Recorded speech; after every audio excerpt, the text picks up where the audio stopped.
Malvenidos sean todos ustedes al Museo del Cus. Señores, ¿cómo están? Yo soy Flash. Déjenme platicarles algo rápidamente. Tengo que volver a hacer el intro porque realmente tuve una de broncas a la hora de grabar este programa, pero eso a ustedes no les importa. El asunto es que se van a dar cuenta de todas formas, por eso se los platico. Aquí vamos a platicar, señores, de un tema muy actual, los villanos. ¿Qué ha pasado con los villanos, tanto reales como ficticios? Así que no vamos a perder más el tiempo. Es algo que simplemente se dio, pero para eso le voy a hablar al señor mejor vestido del internet, mi querido Quique Ortega. ¿Cómo estás? Señorón, feliz año, un gustazo, gracias como siempre por invitarme a este espacio. Y bueno, qué mejor empezar el año hablando de villanos justamente, ¿no? Que vaya añito que con el que empezamos, ¿no?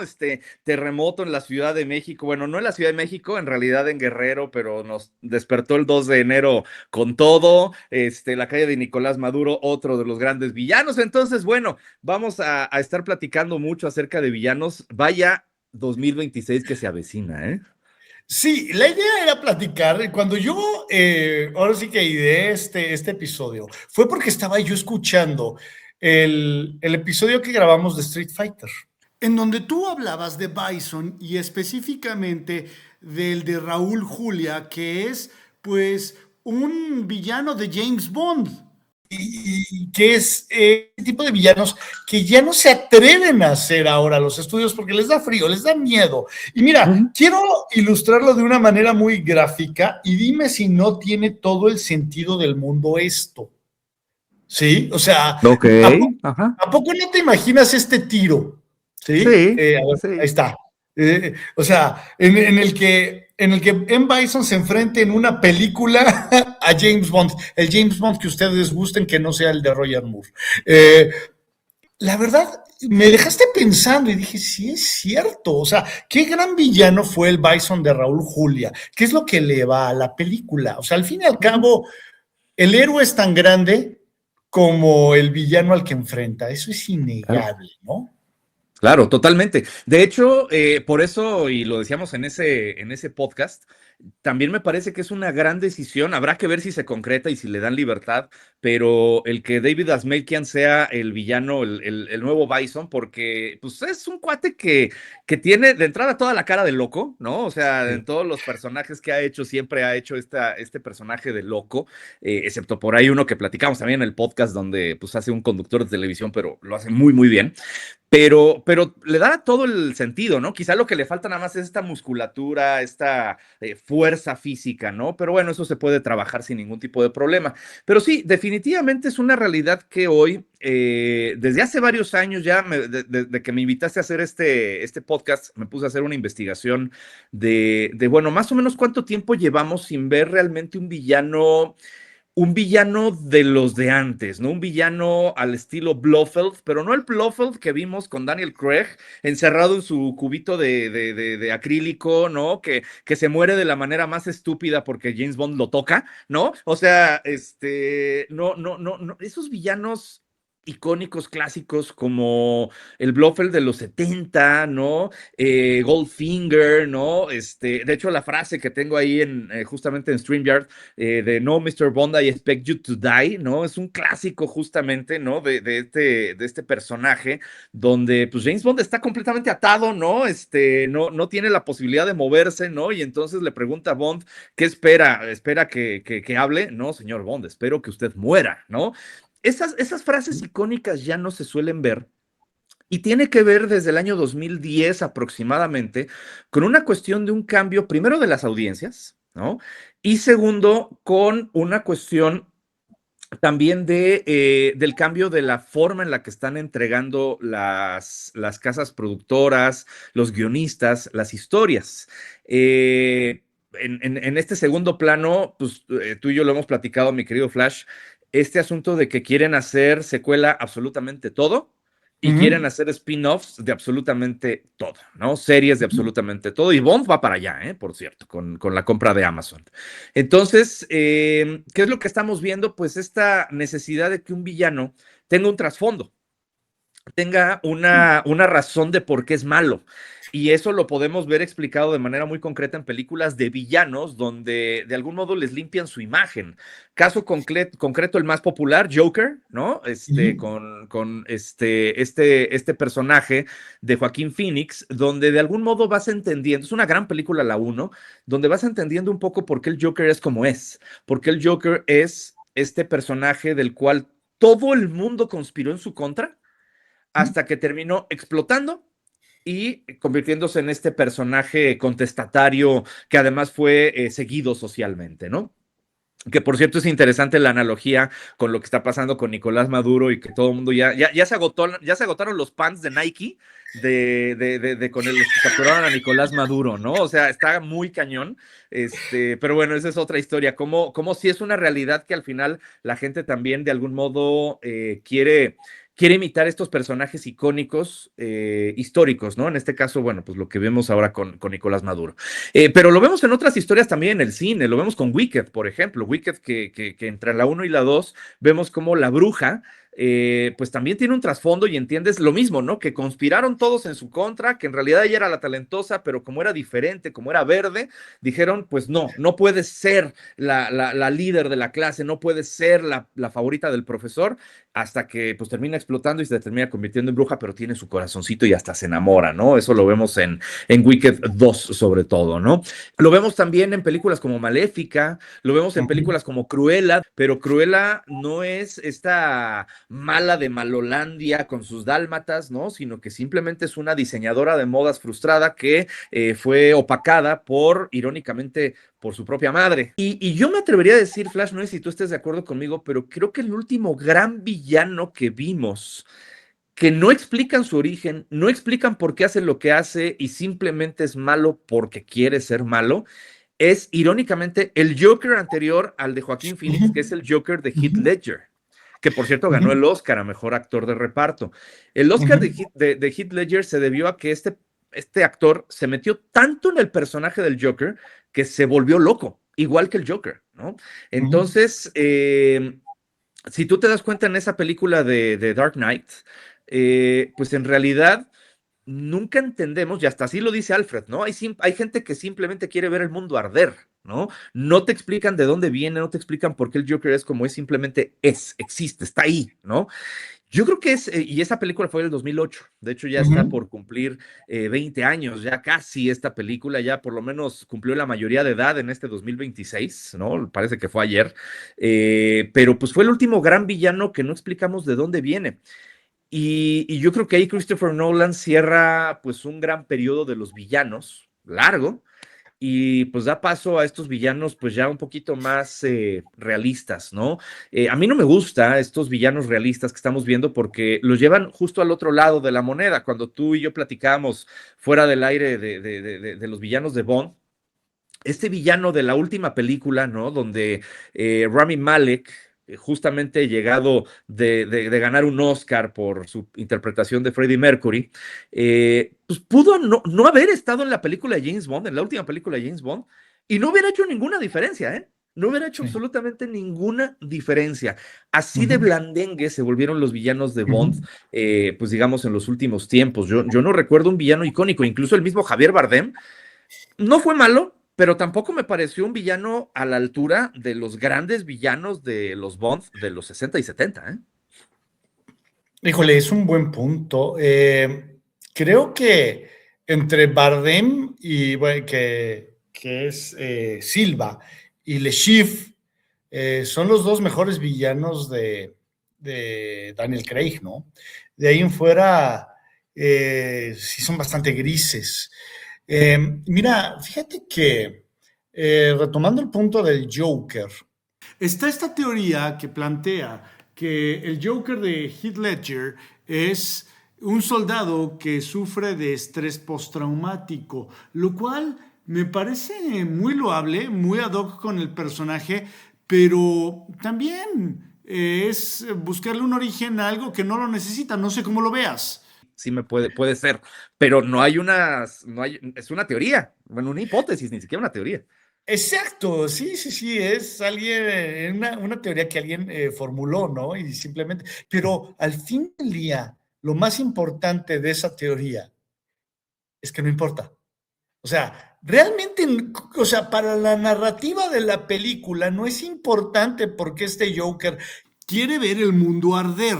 Y a lo que voy es esto. Yo te he contado que mi película favorita es V de Venganza y ahí hay algo muy particular. Te cuentan que V estuvo recluido en el centro penitenciario de Lar Hill, a donde llevaban a homosexuales, a musulmanes, ¿sí? A revoltosos. Entonces, pues tranquilamente encaja dentro de ese espectro, o era homosexual, o era musulmán, o era rijoso. Bueno, rijoso sabemos que sí era, eso nos queda muy claro. ¿Importa? Realmente no. Lo que importa es que estuvo ahí.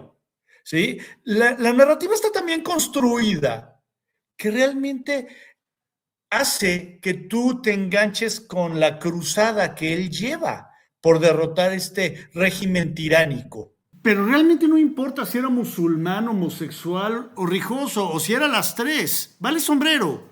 Pero eso es lo que hace un buen personaje, hace que te enganches con él, que empatices con él por su causa. En el caso del villano, hace que no, a lo mejor puede ser que empatices, ¿sí? Hay quien empatiza con, eh, con Tony Montana, ¿no? Puede ser, pero a lo mejor simplemente que entiendas y le compres el por qué hace las cosas. Y el Joker de Heath Ledger, ¿por qué? Porque él quería ver el mundo arder, punto. Era alguien que gozaba con el caos. Se vale. Te diría, yo me iría al 2009 con Adrian Veidt en Watchmen, ¿sí? En donde es un personaje que sabe que va a ser una atrocidad, pero en su torcida mente lo está haciendo para mejorar al mundo, según él, matando a millones para salvar a billones de una tercera guerra mundial. Es algo sumamente torcido, ¿sí? Pero es algo digno de un villano de Bond. Es más, yo te diría que Adrian Veidt, o sea, Ozymandias, es un villano Bond, que incluso se da el lujo de contarle el plan a los héroes cuando sabe que ya no tienen forma de echarlo para atrás. O sea, él ya ganó, ¿sí? Y sabe que tiene todas las barajas. Pero de repente en algún momento sí, esta onda de es que no es tan malo, es incomprendido, que creo que se vale que nos vendan a uno cada X tiempo. Pero llega un momento en el que dices, a ver, no necesito saber los motivos de este personaje, necesito que sea malo. Y no tengo que empatizar con él, tengo que empatizar con el héroe, nunca con el villano. Ajá. Con el villano hay algo mal, creo yo. ¿Sabes qué pasa? Creo que de algún modo es un reflejo también de la sociedad como la estamos viendo. Quisiera decir de la generación Z, pero no, yo creo que al final es la sociedad actual, ¿no? En general, desde las personas mayores hasta los chavos, ¿no?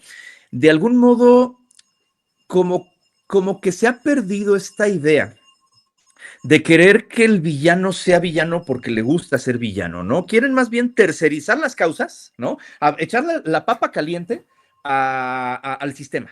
¿No? El sistema es el corrupto, el sistema es el que está mal, y como el sistema está mal, entonces hay víctimas de ese sistema, y entonces esas víctimas terminan creando el mal, pero no son personas que estén deliberadamente queriendo ser malas, ¿no?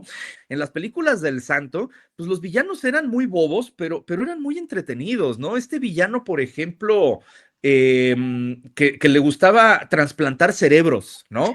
¿Por qué?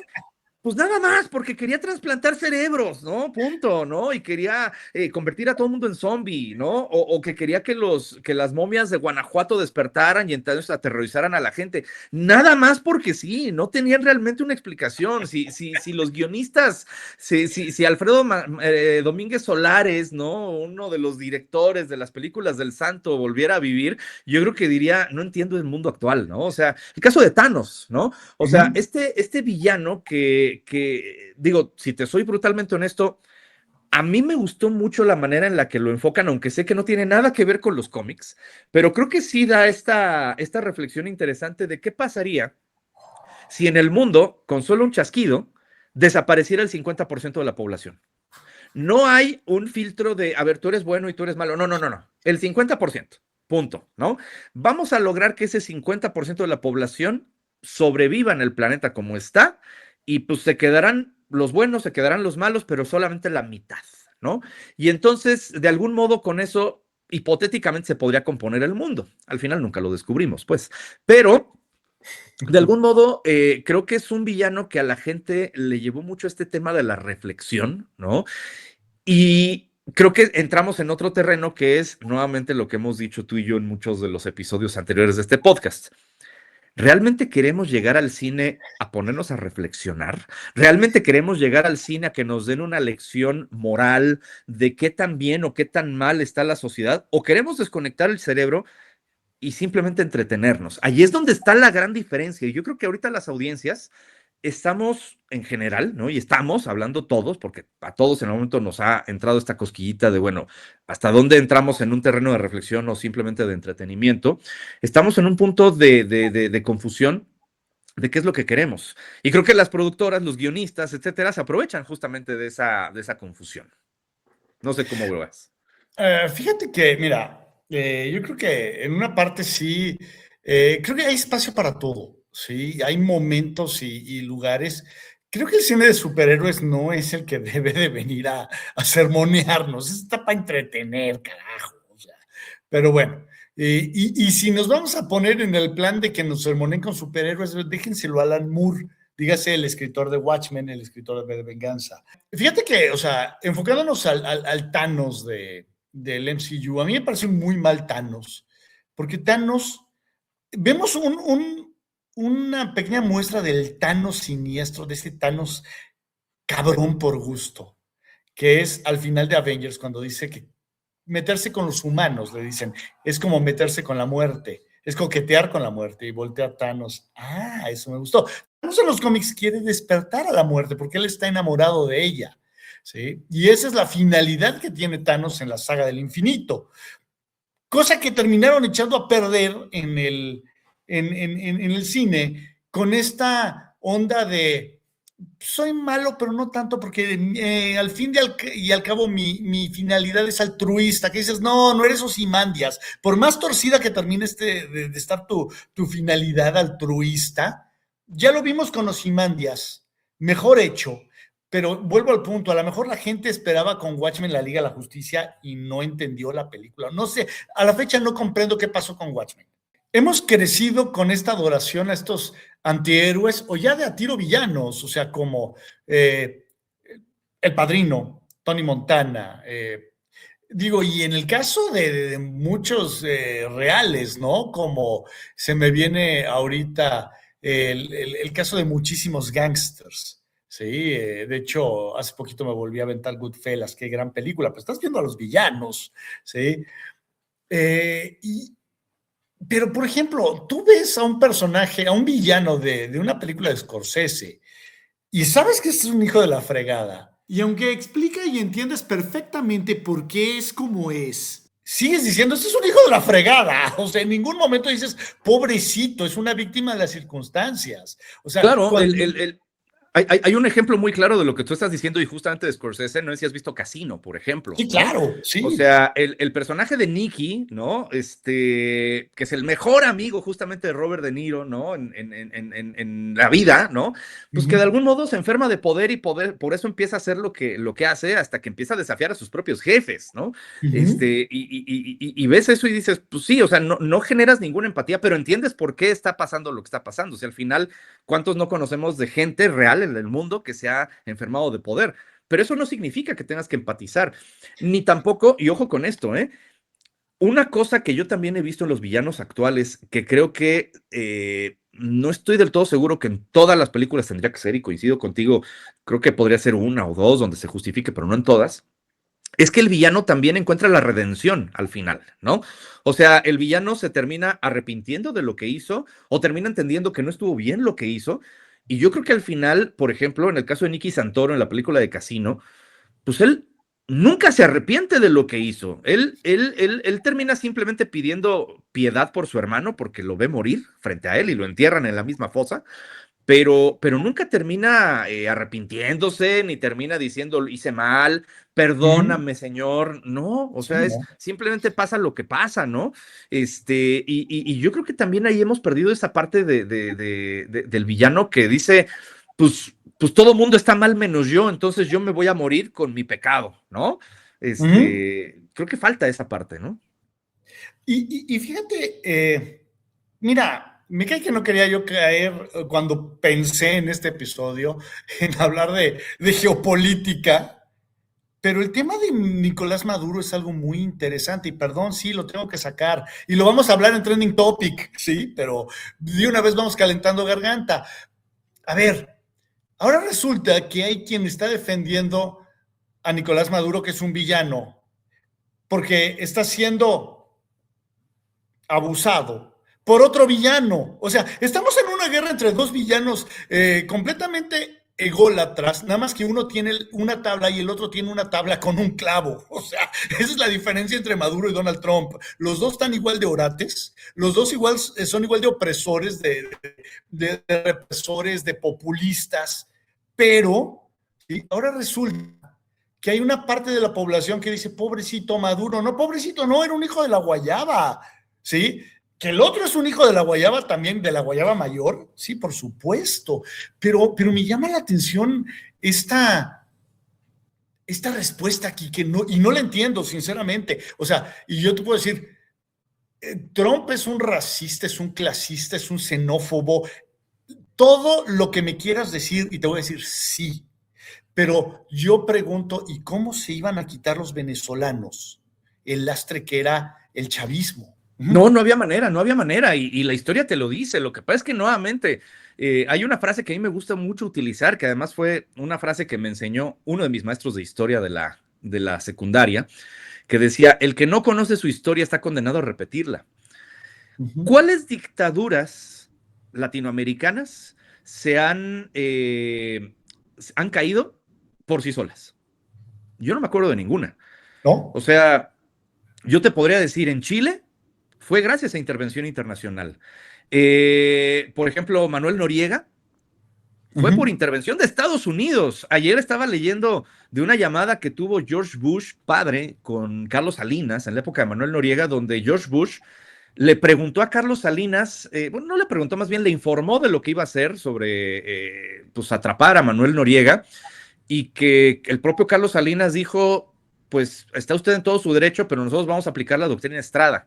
¿Por qué? Porque eso es lo que nuestra esencia como país requiere, pero usted hará lo que tenga que hacer y nosotros haremos lo que tengamos que hacer. Punto, ¿no? O sea, Uh fue -huh. como muy, muy político. Digo, filias y fobias aparte, Carlos Salinas sabía muy bien el papel que jugaba, ¿no? Uh -huh. Yo creo que ahí es donde Claudia Sheinbaum, por ejemplo, también le ha faltado mucha pericia, mucho colmillo político, ¿no?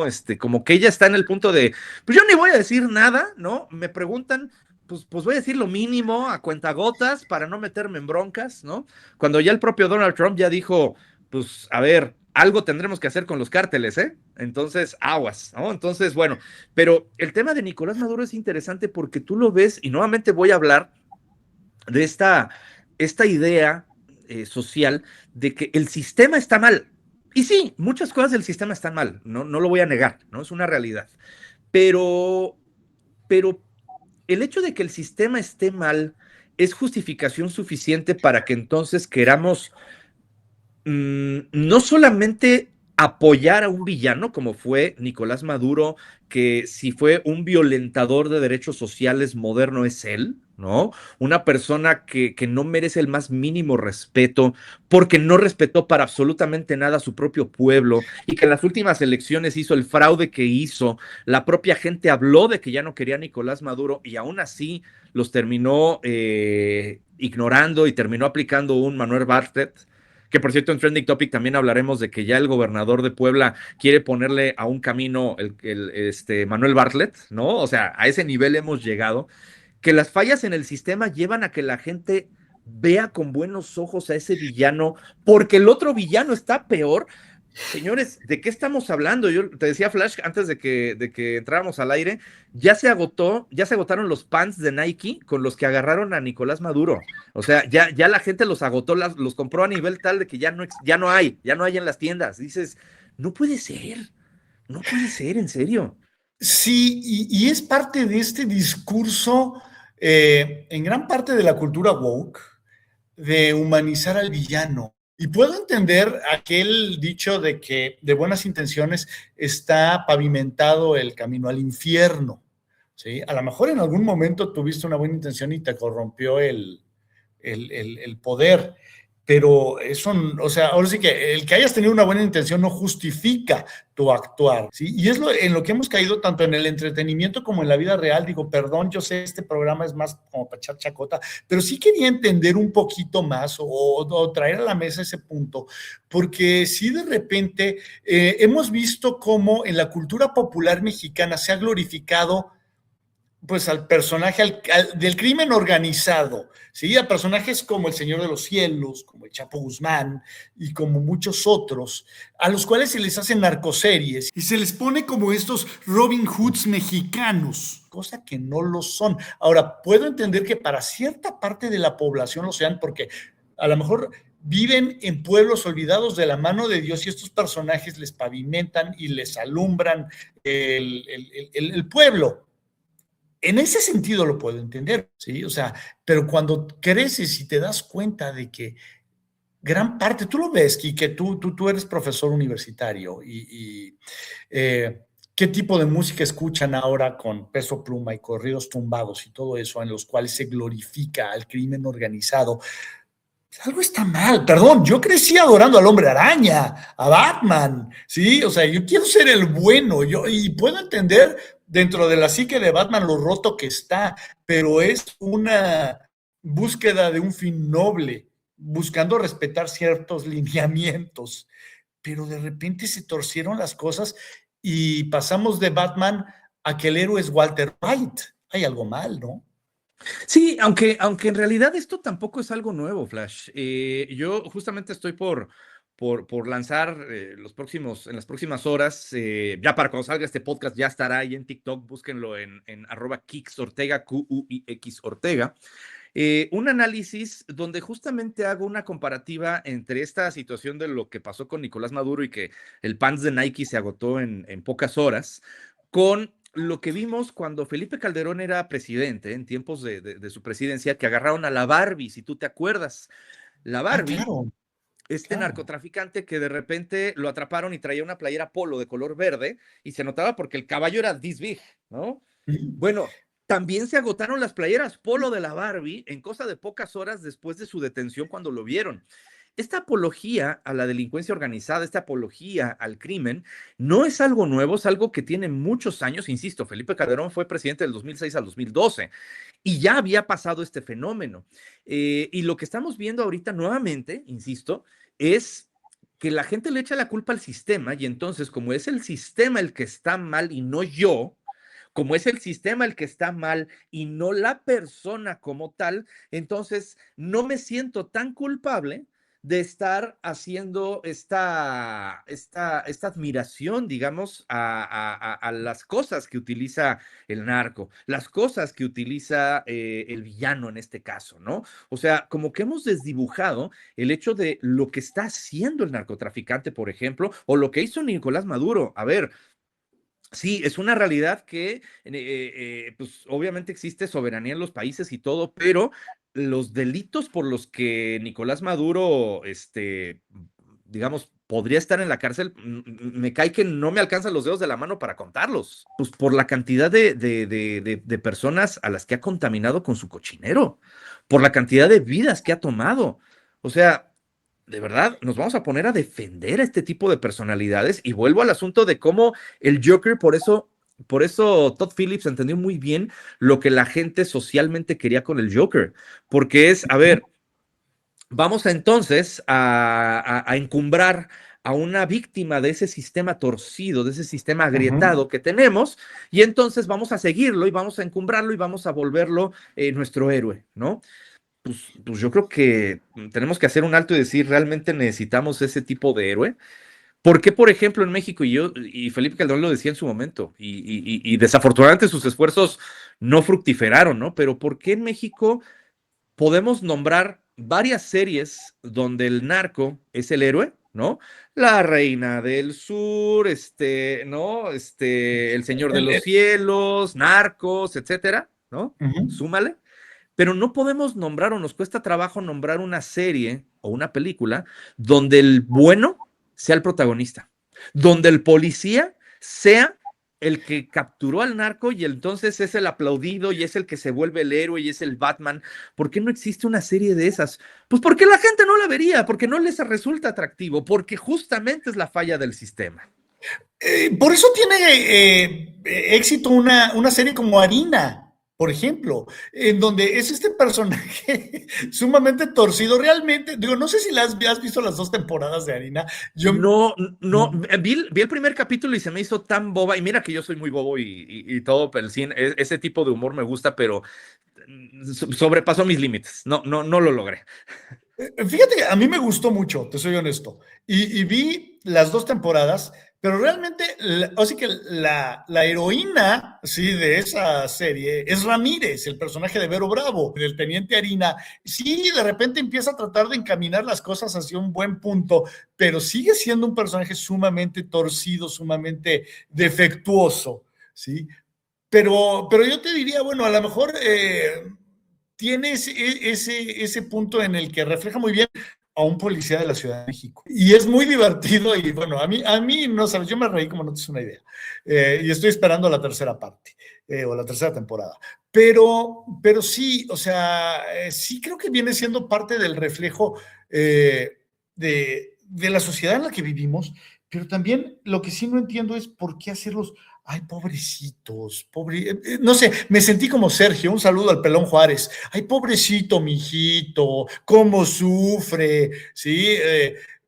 Estos personajes que aparte ni siquiera son disfrutables, o sea, este malvado, este malo ñaca ñaca. Y mira, yo me puse a pensar entre el Doctor Octopus de Alfred Molina y el Duende Verde de William Dafoe, que dices, los dos son muy divertidos a su manera, pero el Doctor Doom, el Doctor Octopus es trágico, porque era una buena persona, que es víctima de su propio experimento. Por el otro lado tenías a Norman Osborn, que sí era un hijo de la guayaba. Simplemente lo que hizo el experimento fue potencializarle lo hijo de la fregada, ¿no? O sea, lo malvado se lo aventó para arriba al 3000%, ¿sí? Los dos son muy entretenidos. Si me preguntas cuál de los dos gozo más viendo, creo que disfruto más con William Dafoe, con el Duende Verde. No, bueno, porque además es un gran villano, o sea, también pues, estamos hablando de un gran actor. Pero sí, o sea, coincido, la realidad es que cada vez que se pierden, digamos, este tipo de narrativas, ¿no? Como este villano que es un hijo de la fregada por naturaleza, no por una falla en el sistema, porque así es, ¿no? De algún modo, también, si la historia está bien contada, también se puede disfrutar. Y yo te podría decir que incluso, no sé, pienso por ejemplo en el Anton Chigurh, ¿no? Que hizo Javier Bardem, ¿no? Y que le dio el Oscar, por cierto, a Javier Bardem, justamente, ¿no? Creo que es un caso también de estos villanos que no necesitan una explicación, simplemente son malos y ya. Y la explicación realmente tiene que ver con la psicología, ¿no? O sea, tienen un problema psicológico más que un problema social, más que sean víctimas de la psicología. Ahora, si nos vamos a un tema más atrás, mucho más atrás en el cine, pues podríamos hablar de un Norman Bates, ¿no? Un Norman Bates es un caso de un villano víctima de las circunstancias, ¿no? Víctima de su madre, ¿no? Pero, pero que de algún modo tampoco terminas empatizando con él. Y eso no le quita que sea un gran villano. Yo creo que es un caso interesante donde él al final se vuelve, pues también tiene un problema psicológico, ¿no? Él es pues tal cual, o sea, en términos sencillos, tiene mamitis, ¿no? Pero, volviendo muy simplista el asunto, ¿no? Pero vaya, hay una cuestión psicológica familiar que le podríamos atribuir a Norman Bates, pero no importa, el punto es que el cuate es un asesino a sangre fría, y no tienes por qué empatizar con él, y Alfred Hitchcock tampoco nunca pretende que empatices con él. Y ¿sabes qué? Yo creo que es un personaje tan grande. Si no lo han visto, se las recomiendo al 300%, vean Bates Motel. Porque exploran al personaje y esta mamitis que tiene, tal como lo comentas. Y al final, la serie llega a un punto en el que se va por otro lado, por el cual no se fue Hitchcock, y sigue siendo igual de interesante. Sí, sí es este personaje que dices, híjole, pobre, pero también, híjole, se le quiso ayudar y el personaje no se dejó. Ahí se las dejo. No sé si tú ya viste toda Bates Motel. No, no, la verdad no, a esa sí no me la spoilees, pero sí, justamente, ¿no? O sea, digo, al final, hablando justo de cómo en la nueva forma de hacer cine, en la forma de hacer este contenido, pues ya se busca hacer estos spin-offs, pues ahí hay un ejemplo de algo que se puede hacer bien, ¿no? Y que no necesitas hacer un villano blandengue, pusilánime, puedes tener un villano icónico y aún así hacerle un spin-off, hacerle una serie que funcione. Claro. Mira, ahí te va. Yo, yo cuando fui a ver con mis cuates Spider-Man 3, iba con mi playera de Spider-Man así, tal cual, como si fuera el traje. Sí, ya sé, la cosa más nerda del mundo. Y no sabes, o sea, fue completa picada esa película. Pero me acuerdo que cuando el arenero le pide disculpas o le ofrece disculpas, mejor dicho, a Peter Parker por el incidente del tío, que aparte, de forma completamente la motivación y el incidente y la motivación de Peter Parker, porque al no ser el ladrón original, entonces la culpa de Peter se disuelve un tanto. Está muy mal escrita esa película, es nefasta. Pero esa parte donde, perdón, yo no soy tan malo, o sea, si es de, no, mi hijo, o sea, resulta que no es tan malo Harry, resulta que no es tan malo el arenero, y resulta que Venom es una caricatura. O sea, todos los tres villanos que tienes ahí están pésimamente escritos, ¿sí? Entonces, eso aunado al tono campi que llega a tener la película, pues te desbarata todo, ¿no? O sea, pero donde te tenías que recargar, que eran los villanos, que tenía que ser esa motivación de venganza de Harry Osborn para vengar a su papá, ¿sí? De lo que ante sus ojos era el asesinato que había cometido Peter. Sabíamos que no era así, pero bueno, eso era lo que Harry creía, ¿sí? Y de repente resulta que Harry al final llega a ayudarle porque convenientemente el mayordomo nunca le dijo que su papá estaba loco, ¿no? O sea, eso ya no fue cagar fuera de la basinica, eso ya fue hasta en el techo. Yo creo que también, no sé, a mí me da la impresión, yo también iba con una gran expectativa para ver Spider-Man 3, después de lo buena que fue la 2, insisto, creo que el Doctor Octopus de Alfred Molina es un gran, gran, gran villano, a pesar de que sí, la vara estaba muy alta con la uno, pero creo que al final Sam Raimi no sé por qué me parece que también un poquito aplicó unas hermanas Wachowski, donde, a ver, yo no quiero ya hacer esta película, pero me están obligando a hacerla y entonces la voy a hacer mal, ¿no? O sea, me da esa impresión, no sé, porque sí, o sea, hay muchas, volvemos al asunto de los villanos pusilánimes, yo de verdad me moría de la risa, lejos de que me enojara, hasta me moría de la risa cuando vi que el arenero se convertía en el espíritu de la Navidad, es decir, que podía volar la arena, ¿no? Como el espíritu de la Navidad. Yo dije, ¿eh? ¿Cómo? O sea, Luego te platico qué dije yo en voz alta en el cine. pero además desperdiciaste una gran oportunidad, ¿no? En esa película, porque además para interpretar al arenero, yo iba también con una gran expectativa de eso. Tienes a un gran actor como es Thomas Hayden Church. Thomas Hayden Church venía de ser nominado al Oscar a Mejor Actor de Reparto por una película que se llama Sideways, que justo la acabo de ver hace un par de días, la volví a ver después, ya la película cumplió más de 20 años ya, pero fue una gran, gran película de dos amigos que se van de viaje, porque justo el personaje de Thomas Hayden Church se va a casar el sábado y entonces deciden tomarse toda la semana para irse de viaje, pues digamos, de fiesta, ¿no? De cuates y todo, pero pues resulta con que el otro amigo, ¿no? Que es Paul Giamatti, está deprimido después de 2 años de que se divorció, sigue deprimido y entonces, pues, el meterse en ese viaje le ahonda más la depresión y todo, es toda una historia. A mí me parece muy disfrutable el personaje de Thomas Hayden Church en esa película. Venía de ser Ned and Stacy también, ¿no? Que es una gran serie cómica, ¿no? Y es un gran actor, es un actor muy versátil. Y de repente dices, ¿lo convertiste en eso, al arenero? Sí. Pues mejor págale a un actor de 3 pesos y si vas a hacer eso con ese personaje, no inviertas en un actor nominado al Oscar, pues, o sea, es un poco el punto, ¿no?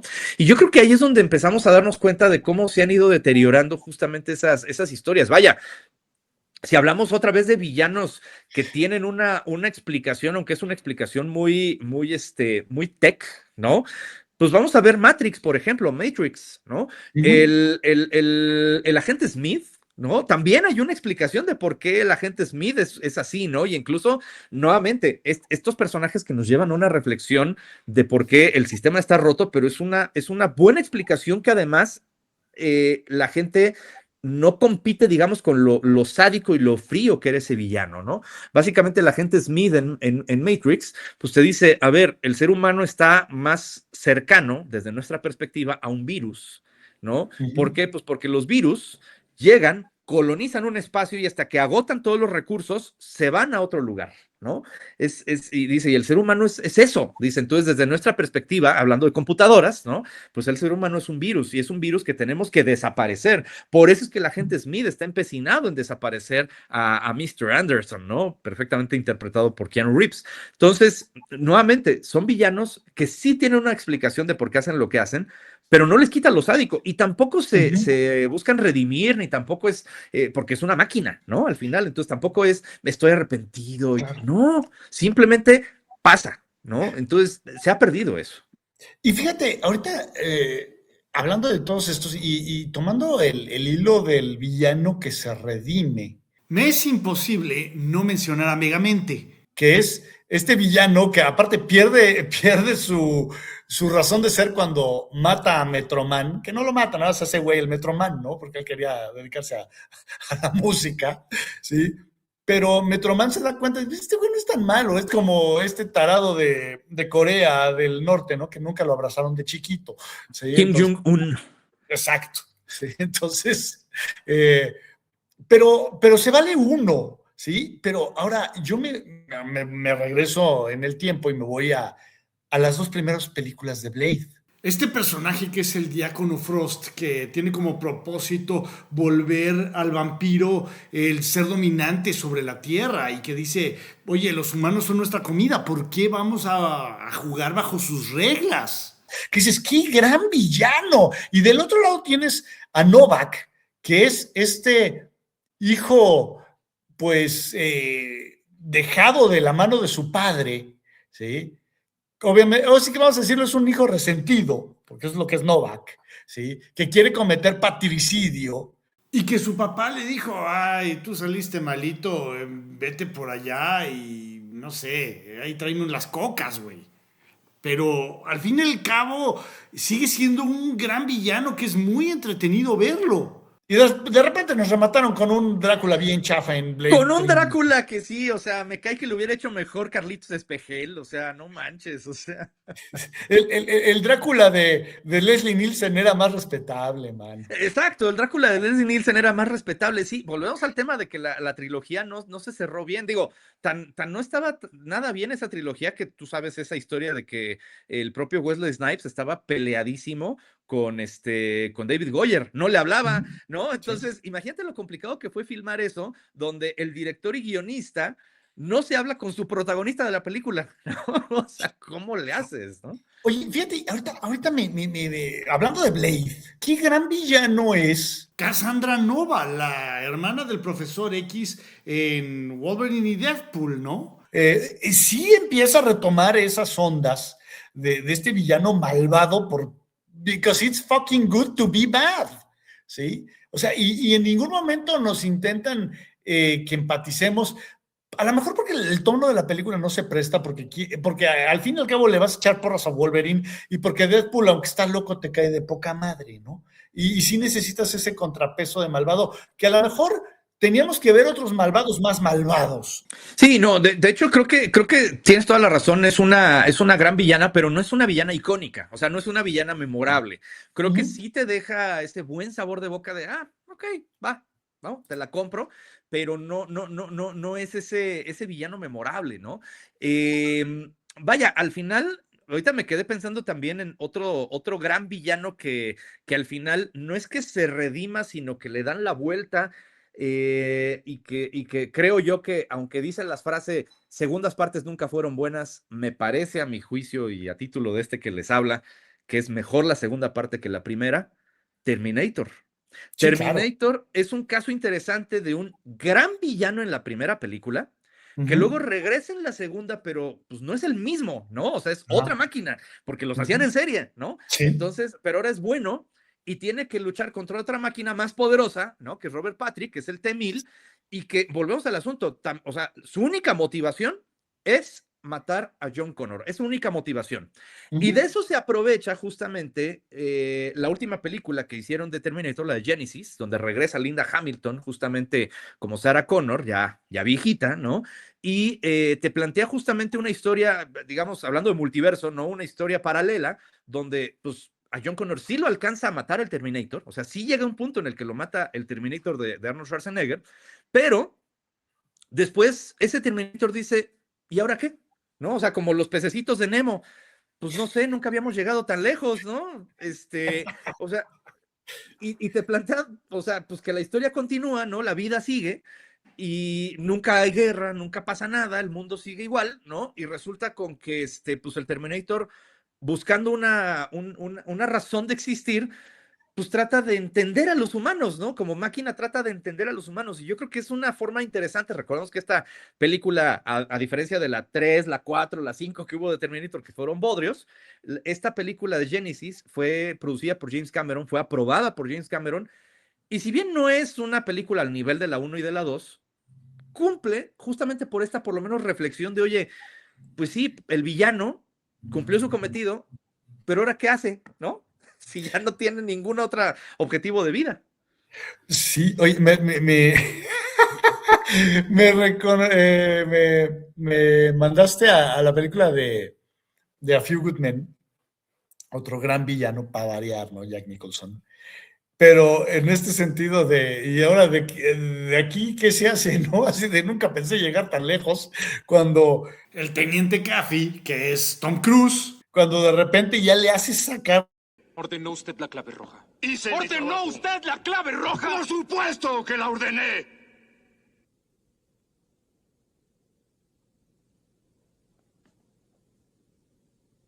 ¿Y ahora qué hago, güey?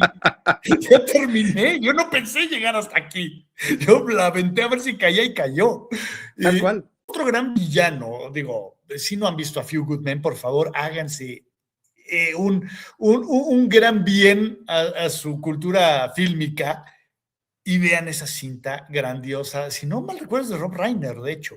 Este Rob Reiner, por cierto que pues estamos de luto todavía por la muerte tan trágica de Rob Reiner, y te había platicado justamente, me parece que lo platicamos en nuestra comida de diciembre, en nuestra comida de fin de año, pero Rob Reiner sí logró sacar This is Spinal Tap 2. La puedes encontrar en Amazon Prime. Ahí la puedes encontrar. Está de renta, pero sí logró sacar This is Spinal Tap 2, lo cual, estaba leyendo, cierra el círculo perfecto de su filmografía, porque es la única secuela que hizo en toda su filmografía. La única. Y This Spinal Tap fue su primera película. Entonces, es como esta justicia poética, ¿no? De que hizo This Spinal Tap como su ópera prima, toda su gran filmografía, entre ellas A Few Good Men. This Spinal Tap 2 es su última película, justamente la última antes de morir. Qué cosa tan preciosa, man. Esa no me la sabía. Y para que vean ahí en This is Spinal Tap a la Nana Fine antes de ser la Nana Fine, ¿no? Por ejemplo. Oye, pero sí, o sea, al fin y al cabo, y ese creo que es un gran ejemplo,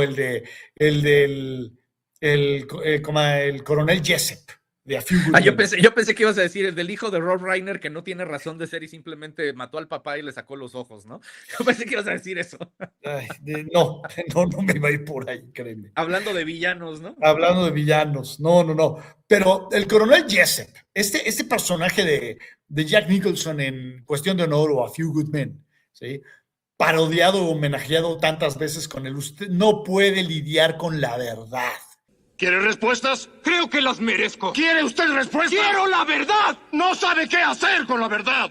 ¿Quieres la verdad? ¿Quieres la verdad? ¡Tú no puedes manejar la verdad! Realmente, o sea, es un hijo de la tiznada, porque a lo mejor un personaje como él, con ese nivel de poder, tiene que ser así, ¿sí? Pero, o sea, porque no te imaginas que un general de ese calibre, pues termine siendo, pues no sé, mano, como Ned Flanders. O sea, nomás no caería, ¿sí? Es alguien que está a cargo de la base de Guantánamo, o sea, nada más, ¿sí? Y es un personaje que odias, pero terminas diciendo, wow, o sea, porque al fin y al cabo, qué gran papel hace ahí Jack Nicholson, porque pues al fin y al cabo entiendes que ese personaje tiene que hacer ahí así su chamba, no hay de otra, no es bueno, ¿sí? Y tampoco es, o sea, y no vas a decir, es el malo de Malolandia, hasta cierto punto entiendes por qué hace lo que hace, que está mal, ¿sí? En ningún momento empatizas con él, dices, es un hijo de la fregada y tiene que pagar por lo que hizo, ¿sí? Pero es un gran villano que creo que muchas veces queda olvidado y fuera de muchas listas. Sí, no, digo, al final lo interpreta también un gran actor como es Jack Nicholson, uno de los más grandes ganadores de Óscares que ha habido. Digo, veamos, por ejemplo, otro caso de otro villano icónico que es The Shining, ¿no? O sea, El Resplandor. Igual, ahí entendemos por qué hace lo que hace. O sea, el cuate por producto del encierro y del encierro con esa mujer y con ese hijo, ¿no? Pues el cuate termina implosionando, ¿no? Y se vuelve loco completamente. La ironía del asunto es que digo, dato curioso para todos los que nos estén viendo, es que, pues como Jack Nicholson sí es medio un actor de método, él sí se comportaba así, como el personaje de Shining, del Resplandor, en la filmación. O sea, genuinamente la escena del hacha, ¿no? Es una escena en donde Shelley Duvall, la esposa de Jack Nicholson en la película, estaba aterrorizada genuinamente, ¿no? Estaba aterrorizada genuinamente porque este güey me va a matar y el director no ha gritado corte, no lo están deteniendo, ¿no? O sea, genuinamente estaba aterrorizada y es interesantísimo ver cómo Jack Nicholson puede llegar a ese nivel de rangos actorales, ¿no? Vaya, si nos vamos, por ejemplo, a los máximos ganadores de Óscares en la historia, pues podemos perfectamente citar a Daniel Day-Lewis en la película de There Will Be Blood, ¿no? Petróleo Sangriento, como le pusieron en español, Petróleo Sangriento, ¿no? Otro gran villano, que igual también entiendes por qué hace lo que hace, pero dices, no empatizo con él, simplemente pasa, ¿no?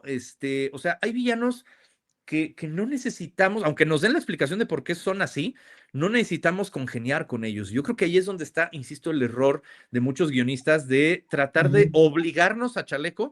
Tienes que sentirte bien por el villano, tienes que entender por qué hizo lo que hizo, e incluso tienes que apoyar al villano. No, señores, no necesariamente tenemos que apoyar al villano. Y mira, ahorita estaba pensando en uno también memorable que sale muy poco dentro de la cinta y es terrible y es malvado, pero John Doe, interpretado por Kevin Spacey en Seven, ¿sí? O sea, ¿y por qué hace lo que hace? Bueno, pues en su torcida visión de las cosas, ¿no? Tratar de purificar al mundo, que dices, estás loco, pero, híjole, qué gran villano que en ningún momento empatizas con él, es tan siniestro y tan torcido que hace que el personaje de Brad Pitt se rebaje a su nivel. Mira, incluso si quieres hablar de por qué no deberíamos de empatizar con el villano, Quentin Tarantino lo hizo excelente y de manera sublime en Inglourious Basterds. ¿Quién claro. es el villano? Pues nada más y nada menos que Hitler.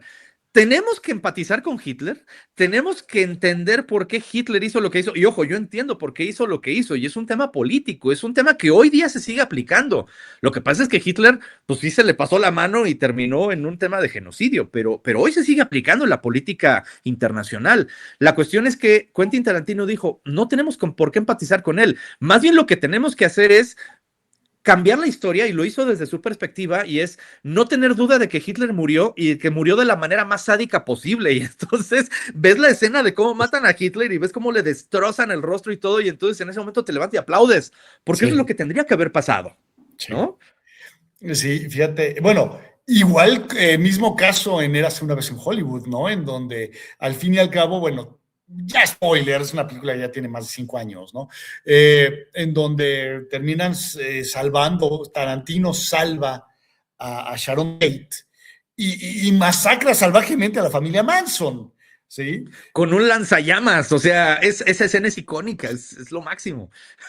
Es que entre el lanzallamas y el de Cliff Boothman, ¿no? En donde el perro ataca, pero es una, fíjate, ¿qué tan atroces fueron estos personajes, tanto Hitler como la familia Manson, que cuando ves lo que les ocurre, es catártico? O sea, son villanos tan grandes que en el momento en el que sí, sabes que la historia no fue así, así debió ser, pero no fue así. Pero no, creo que todos lo sentimos así como una catarsis de decir, wow, sí, yo quería imaginarme la muerte de Hitler así. Yo quería que Sharon Tate terminara pues evadiendo ese terrible destino que en esta dimensión por lo menos le tocó, ¿sí? Y que Tarantino se encargó de darle otra vuelta, ¿no? Y como dices, cuando llega Rick Dalton con el lanzallamas, no, o sea, es increíble, ¿no? Cuando Cliff Booth le avienta, ¿qué es lo que le avienta a una? La lata de la Sí, comida claro. de perro. O sea, sí, no, pero... o la escena del teléfono, que le empieza a agarrar contra el teléfono, ¿no? Hasta que no deshace el teléfono completo, ¿no? Bueno, no te vayas más, no te vayas a tanto. Cuando le pone la madrina al güey en el rancho y le dice, me cambias la llanta, güey. O sea, es catártico. ¿Cuántos de nosotros no hemos querido hacer algo así, no? Está cañón. Pero ese es el rol del villano, o sea, en el sentido de que también tiene que pagarla. Habrá veces que se salga con la suya también. Por eso el Imperio Contraataque es tan grande. Y citando al el Mister una vez decía, a mí no me importa por qué Darth Vader está traumado. Me importa que Darth Vader asfixia a sus oficiales subordinados, ¿sí? A mí no me importa saber, o sea, y él lo dice, a mí no me importaba, no necesitaba yo saber que pues, Darth Vader tenía mamitis y que después tuvo espositis, ¿no? O sea, y que fue víctima de un amor trágico y mal llevado. Sí. Exacto, totalmente. Sí, no, desafortunadamente, pues sí, volvemos al asunto, se ha perdido eso, pero bueno, también hay esperanza, Flash. Creo que la buena noticia es que esta ideología de los guionistas de Hollywood aplica para el continente americano, si me lo permites, porque también en México se cuecen habas, ¿no? Pero no aplica, por ejemplo, para el cine asiático, por ejemplo, ¿no? El cine asiático, el villano sigue siendo villano y sigue siendo esa fuerza oscura, incluso si nos vamos a cuestiones ya más metafísicas, ¿no? Esta fuerza oscura que no sabes de dónde viene, no sabes por qué pasa lo que pasa, simplemente ocurre, ¿no?